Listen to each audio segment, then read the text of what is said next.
бәрі кетіп қойған. Чүкен магазинға барып келші, пожалуйста. Мама кетті тойға. Гүлжан кетіп барады ауылға. Соны мен үйде жалғыз таға қалам ба? Сен жалғыз емессің. Сен жүрегіңде адам бар.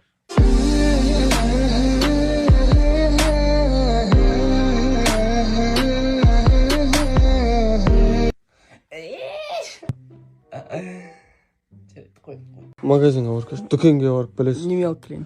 Не жейсің? Не жейсің? Өзің алып келші, маған әперші. Я өзім алып берем. Сосын анандай йогурт бар ғой. Ішіне қара шоколад пен болғандар. Дөңгелек шоколадтар салуға болады. Мен саған гүл алып келіп отырмын. Ту шаршатты сол ухажерларым бар ғой. Мысалы бірінші кездесуге барасың қызбен. Сосын гүлмен барасың, саған неме деп айтасың. Мысалы қызға сөз салып айтшы, келіп. Мен қызбын, сен ана жерден келсейші осылай, арқаңда тығып.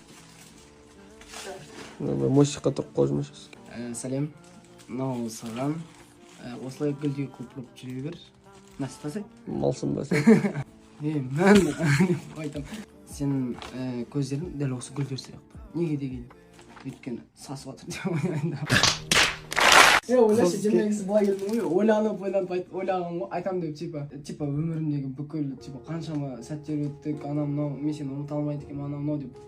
Прям жаттап келген ғой, басым істемейді, барып гүлді берем. Айтам, привет. Бушбай девушек, не айталасың ғой, тупой. أعوذ بالله من الشيطان الرجيم استغفر الله استغفر الله. Анау еще яди салған ғой. Кімге айттың? Бір қызға айтқанмын. Мысалы қанша айтамын, қыздардың көңіліне мысалы сен айына неше қызға сөз саласың мысалы.